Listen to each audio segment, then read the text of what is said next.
All right, welcome team. I'm Alan Coons, and I'm going to be giving you a class on the fighting load carrier, or FLC. The first and most important thing to consider when you're putting together your FLC is your unit SOP. So consult any unit SOP documents, packing list, or leaders in your unit to determine what, if any, constraints exist as far as your equipment setup. Some units require you to wear Army-issued equipment. Other units will give you more leeway in determining what is appropriate for your mission. Next is to consider what type of unit you're in. If you're in a dismounted unit, you're going to carry likely more equipment on your FLC. If you're in a motorized or mechanized unit, likely a lot less because you're fighting off of vehicles. Additionally, if you're in a mechanized unit, you have to consider that you have to fit through turrets, hatches, and doors. And for that, you need to make sure that your equipment is slimline to allow you to egress the vehicle or get down inside the vehicle in the event of a rollover. All right, so let's get into some of this equipment. So there's four major components to the fighting load carrier that we want to cover today. First and foremost being water. This is the item of equipment that we're going to use the most as we're out in the field doing training or in combat. So making sure that you have a good water source is important. So I have a canteen on my right side here. Additionally, I'll typically carry a Camelback in my assault pack or rucksack, and maybe additional 2-quart canteens depending on what type of movement we're doing or how long we're going to be out. The next item I'm going to want to make sure I carry is my magazines, so water and ammo. A typical dismounted infantryman will carry 6 magazines on his FLC with an additional magazine in the weapon. The next item is the individual first aid kit, or IFAK. In this case, I have mine over here on the side with an additional tourniquet that I carry accessible to either hand in the event I have an immediate injury I need to take care of, and then I carry another tourniquet inside the IFAK itself. And finally, the nods, so Night Optic Devices. We're going to carry those on the FLC as well. Important, so we have that readily available. We can just mount it and go in the event we have to enter a dark building or we're operating during hours of limited visibility. One more item, depending on your situation or your position within the unit. A radio. If your unit issues you a radio, you're going to make sure you have a radio carrier on your FLC, somewhere to store that. Keep in mind, as you mount your radio, you're going to want to have that facing toward you so that the display is easily accessible when you remove the radio from its pouch, and also any light emitted from the display is not emitted out away from you, giving your position away potentially.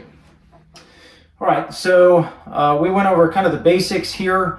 A few principles to consider as you start putting this equipment together.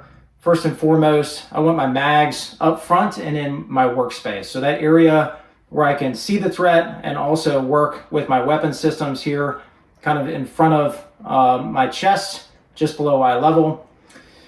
I also want to make sure that the magazines are in the front of the carrier.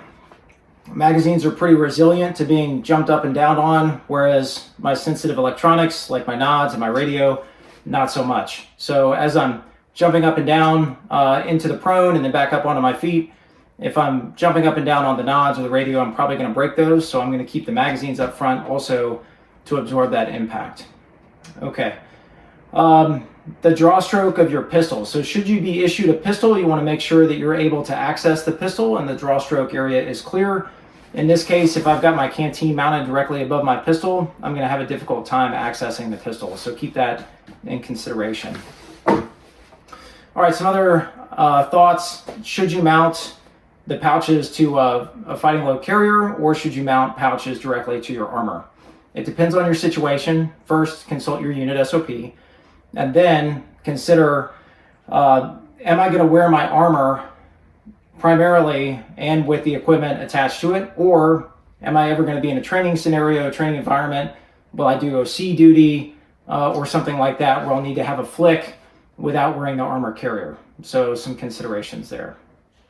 Regardless of what you choose to do, make sure that when you're done setting up your equipment, you roll all the loose straps and secure them, making sure that you don't have straps dangling. Those tend to get hung up in doors of vehicles, aircraft, and the like. And anything that's shiny, make sure you subdue that either with some tape or with some camo face paint. All right, so which carrier should you go with? You've got the Army issued FLC, the new TAP system. Either of those are good. You can also go commercial off the shelf if you want to invest in some equipment that you purchase on your own. Any of those are fine. Again, consult your unit SOP and then determine what is going to be the best fit for you. If you need some advice, seek out a mentor in your unit.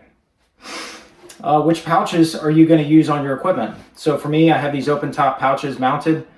If I'm going to be doing a lot of crawling through the dirt or mud, then I may consider using a pouch that has a flap on it to give me better protection for the magazines, to keep the dust and grime out of them. But if that's not a concern for me, or if I'm working in an urban environment and I need quick access to my magazines, then open top may be the better way to go.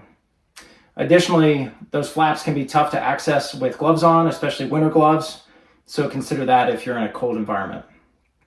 All right, now a pistol belt. So if you're carrying a pistol,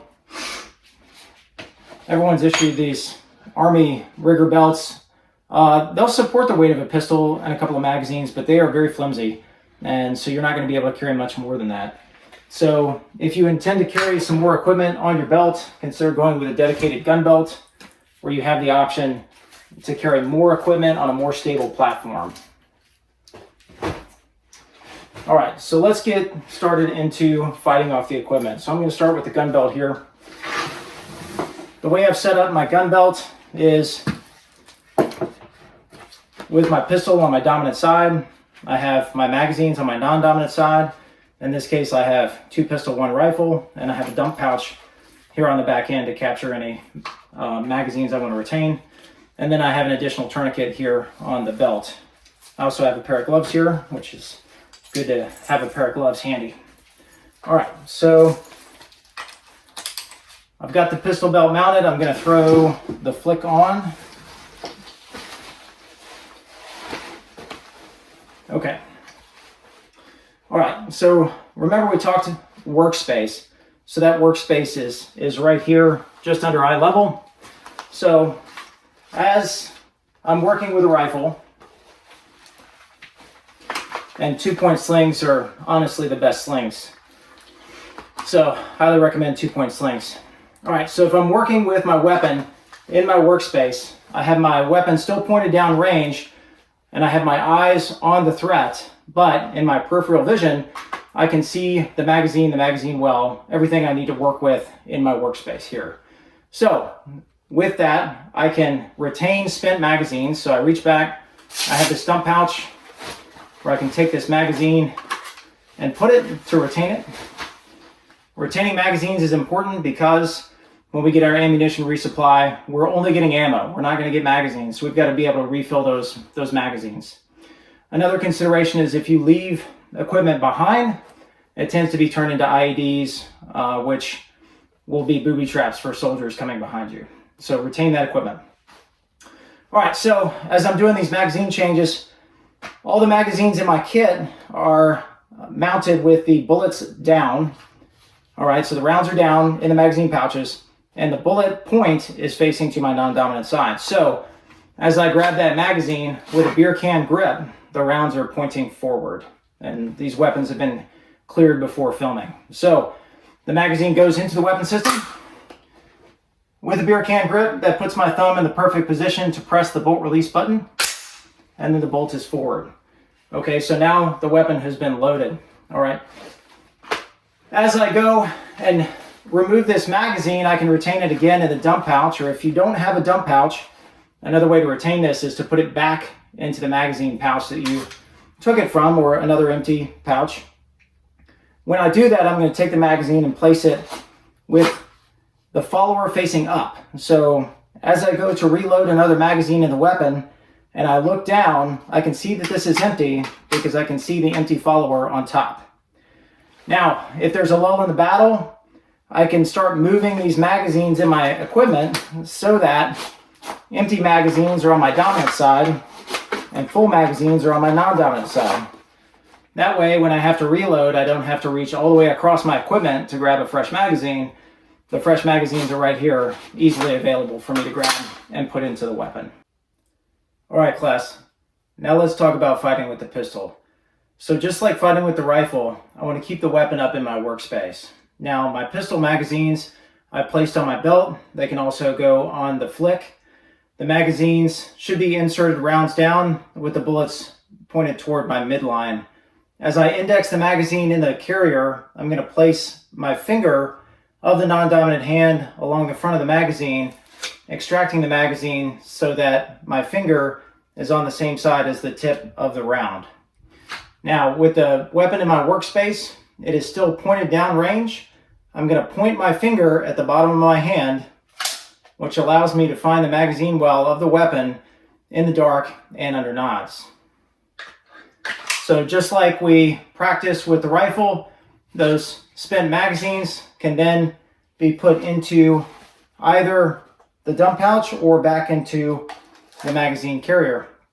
Now, an important note, you don't want to put these back into a mag carrier where you may grab it again, so move your full magazines forward and then place the empty ones behind if not using a dump pouch.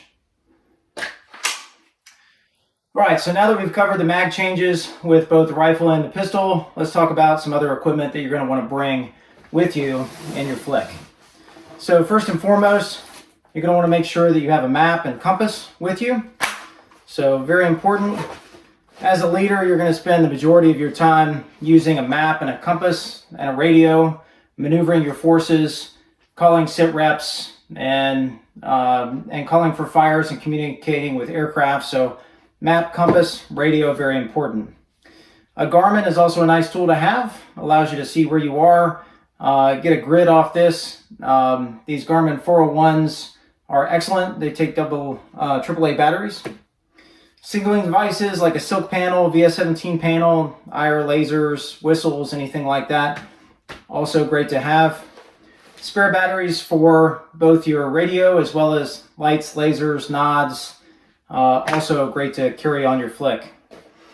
Protractor, very important when using with the map. A pointy talkie, another good item to have to communicate with the locals. And then some other items you may want to take are some escape and evasion items, blood shit, and things of that nature. Now, stuff you don't want to bring. Don't want to bring cell phones or smart watches, anything that can be geolocated and targeted by fires from the enemy. Also, caffeine supplements like energy drinks and things tend to dehydrate soldiers, and I've seen them go down as casualties on patrol. So keep that in mind.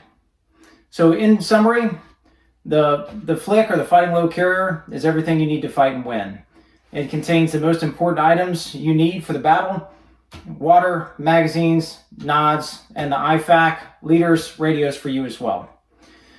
So a final note about all of this equipment: make sure you take the time to train. So as you go out and do your training exercises, FTXs, and ranges, make sure that you're wearing the equipment you would wear on a deployment or on a patrol, and familiarize yourself with all of the kit.